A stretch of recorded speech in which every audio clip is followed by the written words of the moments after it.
Coming up in today's episode, I am joined by Dr. Marianne Kovanen, who is a counselling psychologist. We are discussing her route to becoming qualified, as well as her background being Finnish. We also talk about the unique quandary of trying to date when you are a psychologist and a mental health professional. Hope you find this so useful.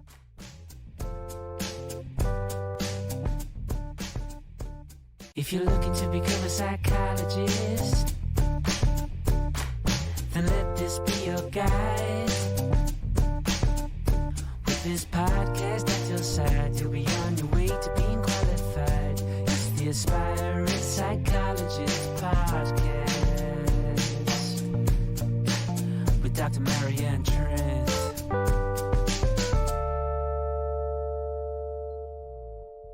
Hi, welcome along to the Aspiring Psychologist podcast. I am Dr. Marianne Trent and I am a qualified clinical psychologist. Now, in order to become a clinical psychologist, I had to go through the rigmarole and sometimes what felt like the personal, exquisite torture of going through the clearinghouse system to apply by filling in a form. If this is your reality right now, or if you're filling in forensic psychology forms or perhaps educational psychology forms, and you would welcome some additional support, please check out my replay Q&A sessions, which are called compassionate Q&As because they're so nurturing and gentle and helpful, which you can find by going to my YouTube channel, Dr. Marianne Trent. If you'd like a little bit more, looking for the next level, looking for the next way to work with me, then do please consider coming on board to the Aspiring Psychologist membership, where the members say really great things about how helpful our work is and what we offer in helping them with their goals. I love that some of the connections we will make along the way are useful for us as part of our process, but also for the things we learn along the way too. It's my absolute pleasure to meet somebody today for the podcast who I've known about socially on social media for the last few years, but today is the first time we have met. I'm so excited to introduce you to her. I hope that you'll get a lot of useful information from it. It's another one where you might learn a lot about culture, specifically Finnish culture, but also about a different psychology discipline. In fact, two different psychology disciplines that don't get so much airtime in this podcast.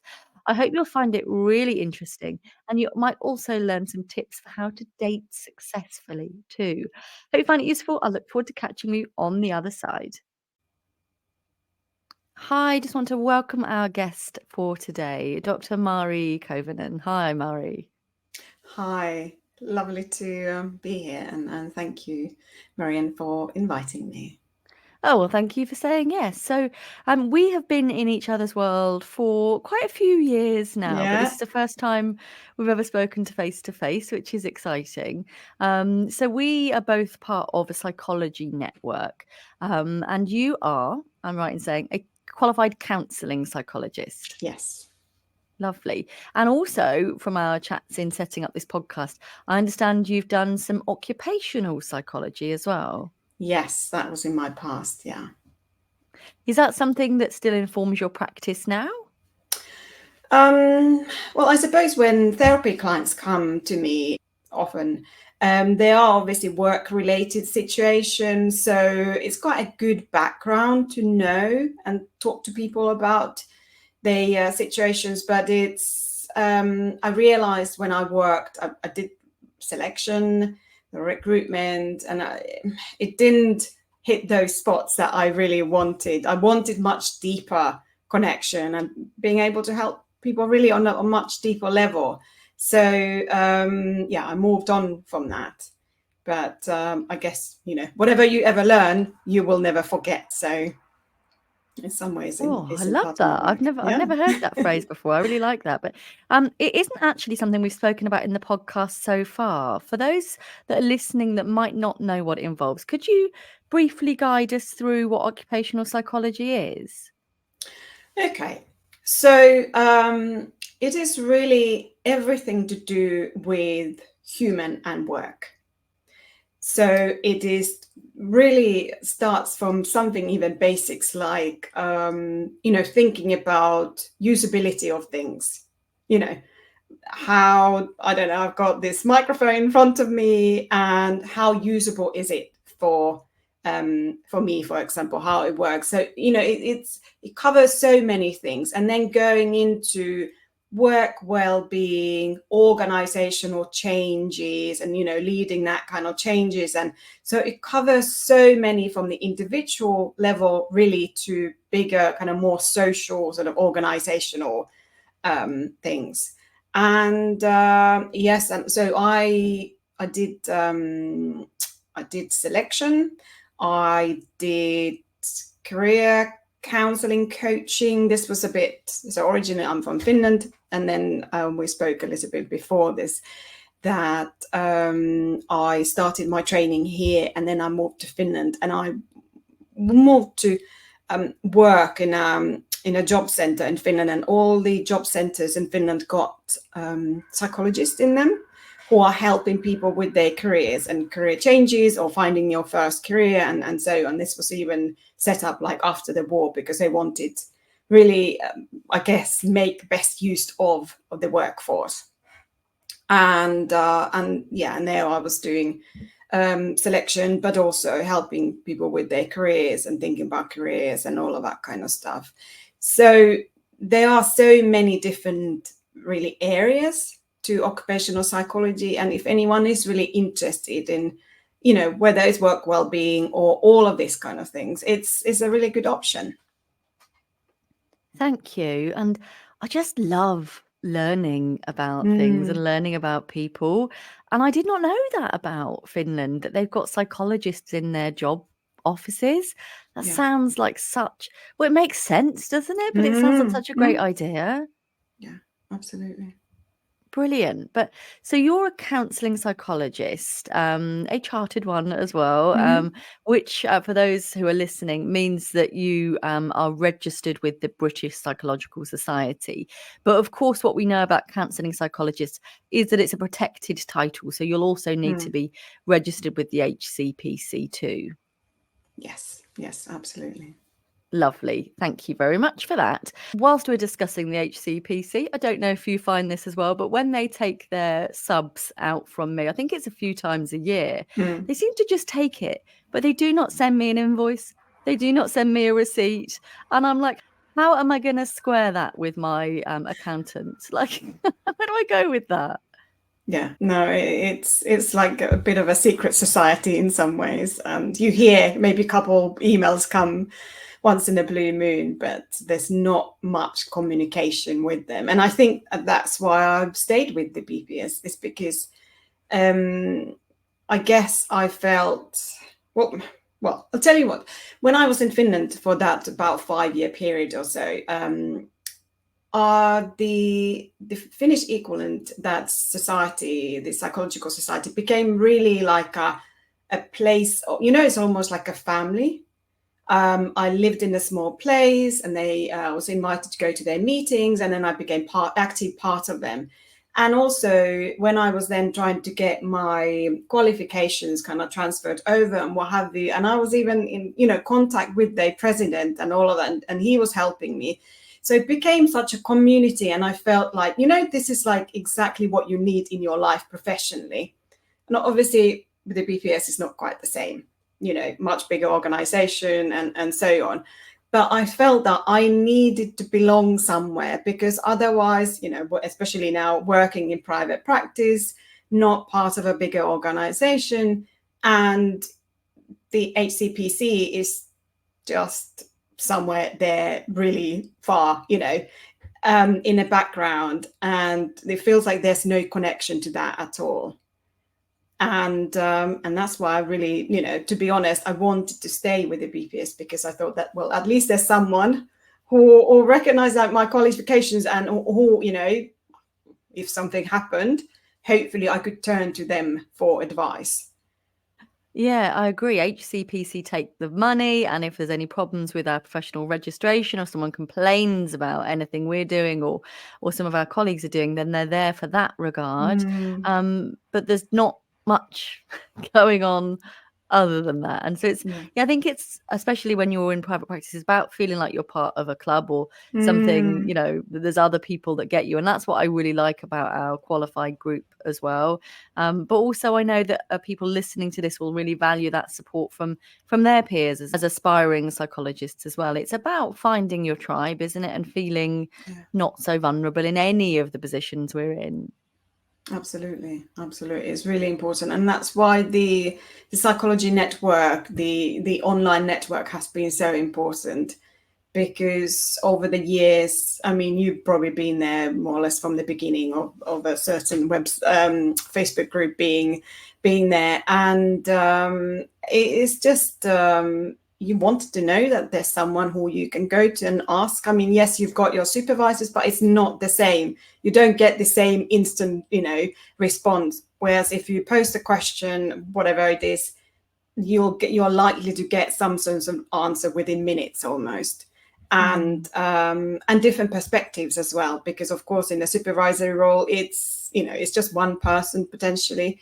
And there might be different views from and different knowledge, obviously, that different people share. So yeah, it's really important.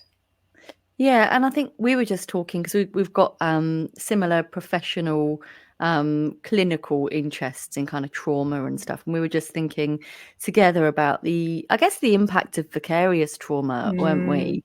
On us as individuals, on us as parents, on us as partners, on us as friends, and we're recording this at the time where there's been some horrendous atrocities in Israel over the weekend, and it's really a very moving time for so many people, either because of their friends and family connections or just because of the things they've been witnessing. And we were talking about how we kind of draw limits around our incredibly empathic hearts, really, so that we don't burn out.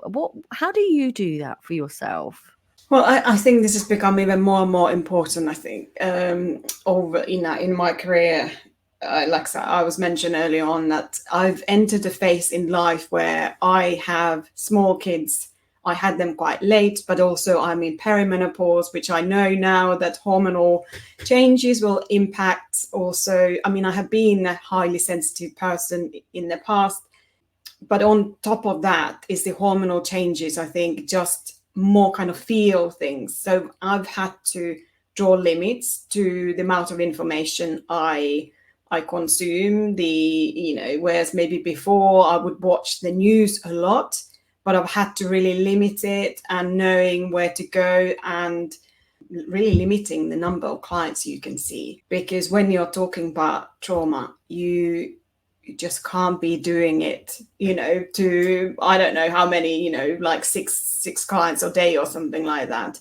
I mean, I think at the minute, my ideal number probably would be like 2 clients a day or something like that. Because if I see 4 clients even in the day, I notice in the evening that I'm super tired.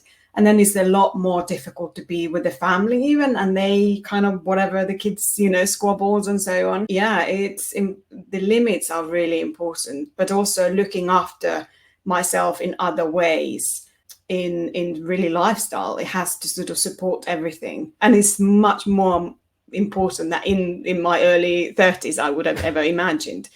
And I suppose it's years of really doing just mostly trauma work. It's tough going.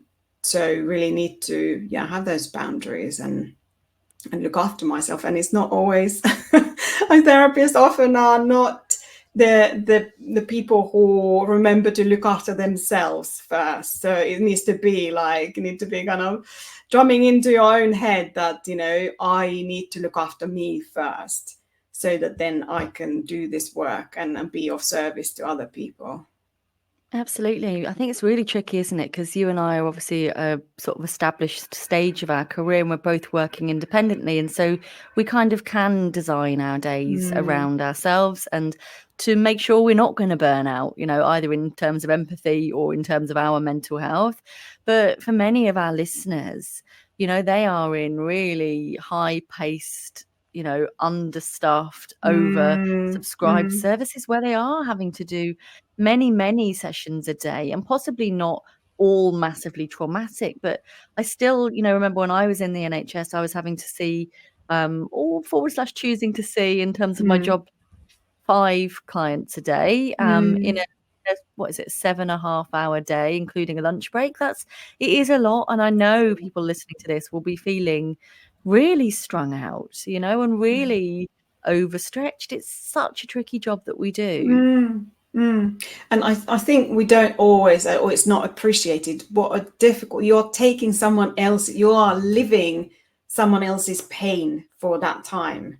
And your nervous system, you're helping them to regulate. So you're not just there as a kind of like almost like detached person. At least, I feel that my clients probably get a lot more focus time from me for much longer time than anyone else in my life, because there's always other distractions and what have you. But when I'm with the client, I'm super focused. And I also do have a bit of an ADHD brain. So I need to be focused. And that's why and I can be in that space because there is nothing else apart from me and the client.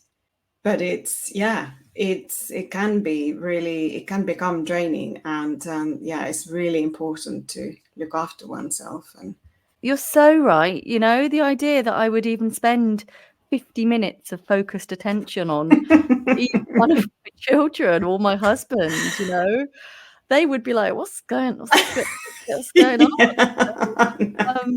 hard. It's really hard. And I do try to build in 5 minutes at the end of the day to have focused time with each one of my 2 children.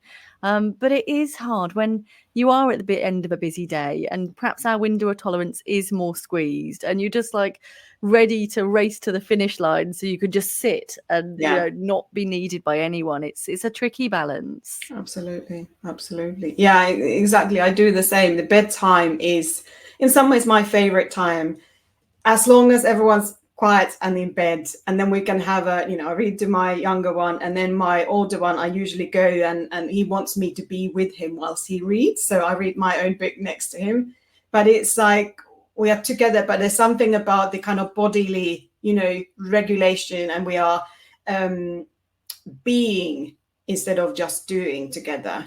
And obviously trying to catch up moments and kind of a few minutes of sort of one-to-one attention throughout or during the day, maybe in the morning or in the evening. But otherwise it's, with the client, it's that time they are with you. It's so focused. Thank you. I love that idea. So we've got children that are a similar age, and we have recently switched to sort of doing stories with the younger one and then giving the older one a slightly later bedtime, but still quiet time in his room. But I love the idea of actually just snuggling down and reading together in sort of companionable silence. I might well see if I can introduce that. So we do try and have sort of protected time where we'll chat about the favourite part and least favourite parts of our days. But I love reading, actually. So I do usually just do that before I go to sleep. But I like that idea. So thank you. That will percolate through my brain and hopefully trickle through to my practice as well with my children. Practice.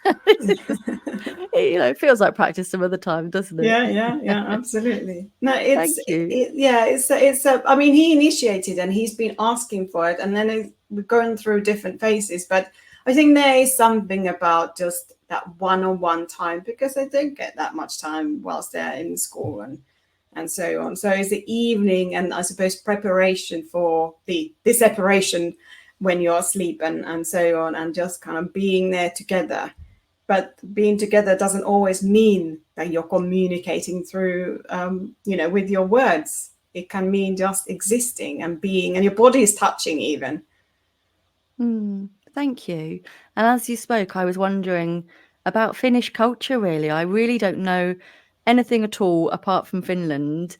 apart from I went to university with someone who was Finnish and had a very, very marvelous feather coat, because he told me it was very, very cold in Finland. But other than that, I think I don't know anything. Would you be able to guide us through just a little tiny potted history about what it means to you to be Finnish? Okay. Well, I guess the first thing that comes to my mind is the nature, the connecting with nature in a completely different way. If you live in the country now and, you know, that might be your life kind of thing, but it's basically the country of thousands of lakes, like so many, and the nature is literally on your doorstep. And whilst British people talk a lot about the weather and so on, but I think in Finland you pay even more attention to the changes in the nature. And so obviously 4 seasons, you get proper winters.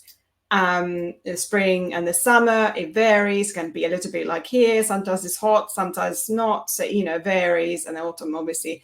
And then I guess one thing that is about the sun, that in the winter there's less sun, and then in the summer there's so much sun that that just you go to bed, or even at, well, say 2 o'clock in the morning, it's like at daytime.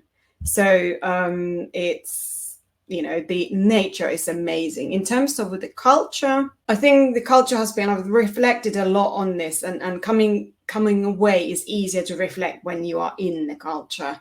The Second World War, definitely, and the kind of war times, and we were at one point we were part of Russia, and then we were part of Sweden, and then Russia tried to take over, you know, and there was, you know, all of that sort of, you know, many we've been independent now for 100 and whatever, you know, over 100 years. So all of that, I think there is a lot of trauma that for example, my generation, my parents and obviously grandparents went through. My hometown was the headquarters for the army. So during the Second World War, so there's a lot of stories that I heard as a kid about, you know, all sorts of things going on. So I think there was a lot of that, and that has in the culture has definitely left scars. And now it's nice to see that the younger generation, you know, because it obviously takes a few generations to kind of come out. Hopefully, you know, the ones who are in their 20s, and at least we've had, you know, au pairs and young women and what have you. And I think they did seem to have a different energy. Probably when you're 20 anyway, you've got different energy to when you're 40s. But so there's been a lot of that historical kind of trauma, and I think kind of what's about, I mean, a lot of this sort of, you know, studies or this kind of happiness measurements and so on, they've rated Finland really high, but a Finnish person would never say, I'm so happy. Because I think it comes from this sort of contentment in your life. You know, we have a very large middle class, so we don't have very many people who are right on the top, and you know, it's not as hierarchical that way. And the sort of, you know, the state looks after people well. People obviously complaining always because, you know, nothing's perfect. But so there is that. So there is quite a wealthy society, small society, because there's only 5.5 million, 5.4 million. So, you know, less than in London. And you can imagine when you've got so few people, it's a lot easier to manage. Schooling is good, or, you know, like healthcare, all of that kind of stuff. But I think generally what used to be that the nature of people is that you have to be quite humble. Don't put yourself up too much. So, you know, all of the marketing that I've done in my private practice, I've had to do a lot of work, you know, in terms of showing up and putting yourself forward. And what does that mean? And because you're not really supposed to. Yeah, I think the nature, you know, being close to nature is really important. Thank you so much for illuminating us a little bit on Finnish culture, because, you know, it's not something that many of us probably know that much about. So, yeah, thank you for sharing those insights with us. It sounds like a wonderful place to grow up, actually. But yeah, like you said, so much smaller than the UK, certainly. Yeah.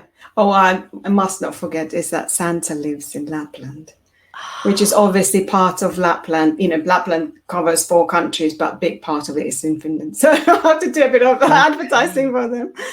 Yeah, amazing. So yeah, we're just now conjuring up exactly how cold and snowy that becomes at times. Okay, thank you. Yeah. And now you've got quite a unique niche, haven't you? That you're working in. And I first considered reaching out to you for the podcast because of a hilarious meme that I'd put together one day, thinking about how when we're dating as psychologists, you start to think about Maslow's hierarchy of needs. And, it was a bit of a tongue-in-cheek post, but it really did get me thinking about you and your work and how we go about choosing a good enough / brilliant partner for ourselves. Could you tell us a bit about your niche, Mari?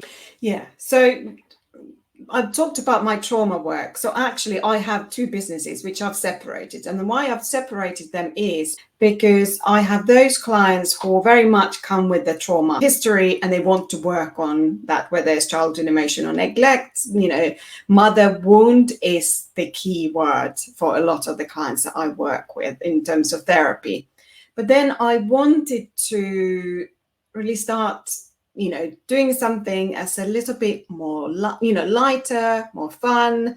And what do I love? I mean, I love talking about relationships. And even those, over the years with therapy clients, many who were in that place, or whether it was that they were recovering from toxic relationships or they were wanting to meet someone or what have you.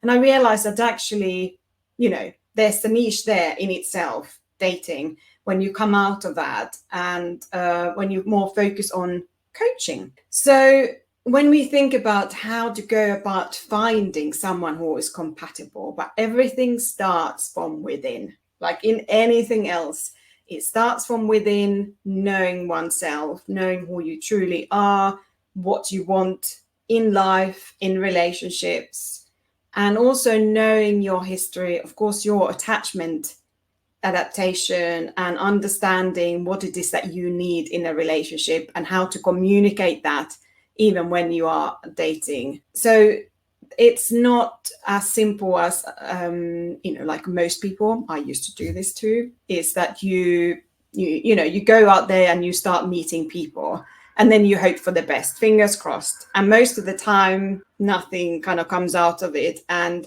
depending on your relationship history in terms of your early relationships and what you learned about yourself and about relationships, and even your later relationships as an adult, you might be drawn to certain dynamics if you're not aware what the pull is. And even if you're aware, you might still end up in the place where you're replicating the same dynamic you had in your early relationships. So everything starts from you, but then you need to work through perhaps those things that are holding you back, whether in terms of confidence and going and meeting people.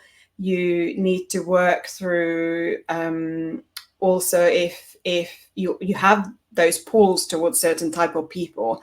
So you need to kind of the internal dialogue, you need to be aware of it, and you need to nurture the parts of you that maybe didn't get nurtured in your earlier relationships or in your kind of childhood relationships. And so self-love is a massive piece of this work. And only when you're dating from a place of that you're filling your own cup and your focus is on you rather than with someone else, completing you. Because often what happens is that many people, they meet someone, and I mean, this is what I learned as when I worked as with couples or in helping individuals with their relationships, that often there is the hope and wish and kind of you're demanding the other to complete you, but in fact you are separate entities, and you need to learn to really nurture yourself. And only when you're when you can look after your own needs first,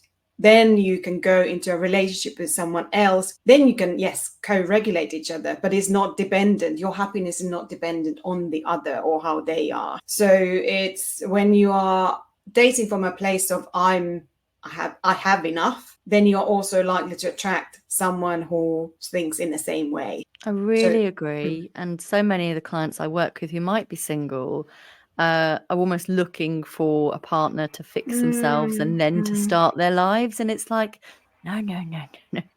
no, we've really got to work on you enjoying your life, finding joy in your life, thinking that you are worthwhile and that you're a good person to spend time with, rather than thinking that somebody else is going to do that for you. Because then, and I think it's something that is really important as a parent as well, raising children, that, you know, they need to feel like they are worthy, not just that they, you know, need to be grateful because, you know, so-and-so's paid them attention, you know, because it's such a minefield, isn't it?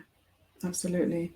Yeah, as a parent, I think, you know, doing this trauma work and hearing so many stories of people when they really didn't get enough, you know, they are no perfect parents, but when they really didn't get enough, and then there's always the feeling like I'm not enough and I need someone to complete me. And then so being as a parent, it feels that there's quite a lot of pressure in some ways, but, you know, at the same time, I've said to many clients who become parents, it's like, self-compassion is your biggest tool as a parent, because there are no perfect parents and we all make mistakes. But what's important is that you're kind to yourself and you acknowledge your mistakes and you repair the relationship.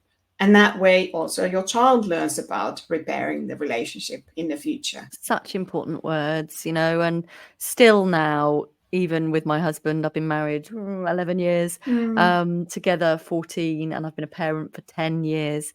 You know, I'm still always thinking, gosh, I didn't do that brilliantly. I'm going to need to repair this rupture, because that's important to me, and it paves the way. And I think in terms of my relationship with my husband, I also sometimes need to remind myself that he's not a mind reader. It's not acceptable to, you know, for him to imagine or hope that he will be one. And I can't really just be disappointed ethically if I haven't communicated my own needs. That's been one of my learning points over the last 13, 14 years, I think. Yeah.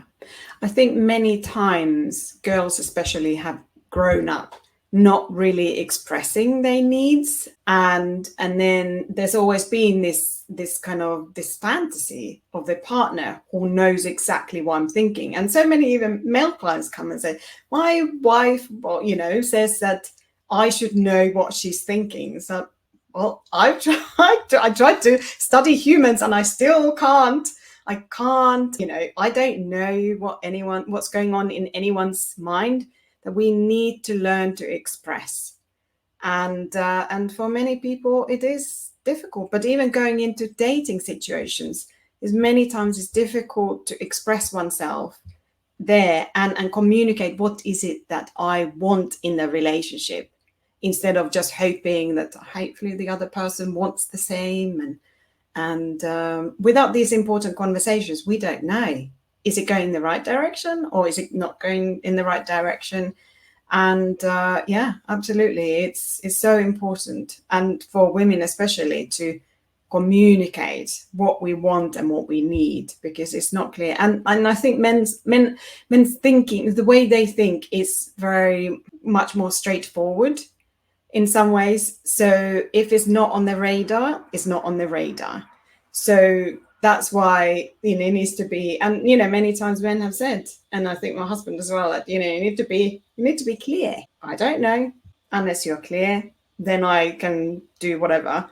But if it's not clear, it's really tricky to navigate. Really important stuff. And I know you've got a podcast as well that talks through some of these issues. Could you tell us a bit about that? Yeah, so it's called How to Love Successfully, and it's focused on dating specifically. Well, dating and kind of well-being, you know, it's not just about relationships. I mean, so when I started to focus on trauma, I came across a lot of somatic therapies and did some training and so on.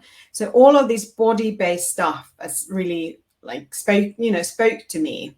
And I want to bring a little bit of that to the podcast too, because we are these physical beings. We you know, I used to be certain, just living in my head, completely disconnected from my body. And I find that this the case with a lot of people on the whole. So really understanding not only our thoughts, but really what goes on in the body, and kind of making the connections, whether you are dating, in the relationships, just living your life, really, you need to know what's going on in your body, because of course your emotions live in your body. So I invite guests and we talk about relationships from different angles, but I also do individual or like solo episodes and talk about different dating kind of related topics and so on. Where can people listen to the podcast if they'd like to take a listen? So the easiest way perhaps is to find via my website. So it's drmariekovanencoaching.com/podcast. And then also I have a YouTube channel, which is called How to Love Successfully. So you can find there too if you want to listen and watch on YouTube. But I'll give you all the links so you can put them in the show notes. Yes, I will indeed. So before we finish, could you offer our listeners, your top tip for perhaps reducing burnout on the way to a career as being a psychologist? Would be marvelous. Oh my goodness. This is a thing for all of us in different stages of our lives. And yes, I do remember how it was then, aspiring to be a psychologist, and maybe sometimes, there was that sort of questioning whether will it ever happen. And I guess sometimes it's about honoring, well, a lot of times it's about honoring our feelings and not trying to deny that, but just mindfully observe and being with and noticing that, and really having in life other things too. So I can understand that they work, and if you are, as an assistant psychologist and whatever you're doing right now, life is probably very busy, and like you were mentioning earlier on that work in the NHS and all of that kind of stuff, but really focusing on having fun things outside. There is life beyond the work life, and life is, I notice it myself now being middle-aged, that it goes so fast. And if you just focus on career, like I did for many years, I feel. So it's about kind of grabbing those small moments and trying to be in the moment, but also, acknowledging if you're having a difficult time and it's difficult to trust whether you'll get to this career that you want to do. There's always a way. There's always, I think that's what I've learned in life, is that whatever, even if it's not the path that I initially thought, there's maybe a round trip that can help me to get where I need to go. So that's what I would say, really. I love that. I've not heard that before either. So it might not be the path, but it might be like, a looping road that helps you learn something that's useful for your actual journey. Yeah. Oh, I love that. That's made my day. I will use that with clients in future. Yeah. So yeah, we've got your website and that will be in the show notes, and we've got your YouTube channel that'll be in the show notes. You're also on LinkedIn and on Instagram. So I know we discussed beforehand that you're Dr. Mari Kovanen on LinkedIn and you are Dr. Mari Kovanen Coaching on Instagram. That's right. Yeah. Brilliant. Thank you so much for your time and helping us learn about so many important topics, occupational psychology, a bit about counselling psychology, a bit about Finnish culture, of course, yourself, and your very interesting niche as a dating coach. Oh, thank you so much. It's been such a fun conversation, and it's been so lovely also to speak with you really now in person, because it's almost like you watch someone's videos for a long time and it's almost like you get to know them, but you don't really know them and you haven't exchanged or had a conversation. But it's been really lovely to connect with you today and share something to your audience. Thank you so much. It's been such a pleasure, and please let me know if I can help with anything in future. Oh, thank you so much. It's been really lovely. Oh, what an absolute pleasure to speak to Dr. Mari Kovanen. I hope you found our conversation nourishing and wholesome, and that it's given you lots of interesting points to reflect upon. Please do come and let me know what you think to the episode, which you can do by coming along to the Aspiring Psychologist Community free Facebook group. My next live compassionate Q&A date is on Tuesday, the 7th of November at 6 p.m. and that will be running across all of my socials. So that's where you can catch the live one, but don't forget those replay ones are available on my YouTube channel too.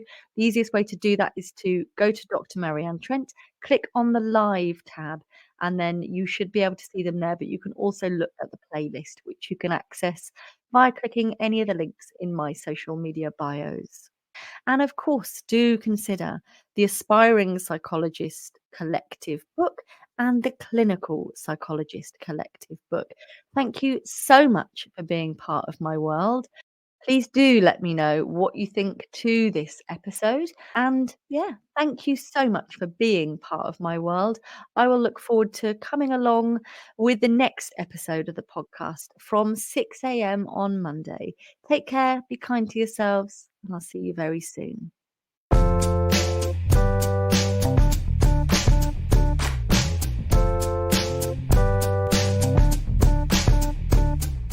If you're looking to become a psychologist, then let this be your guide.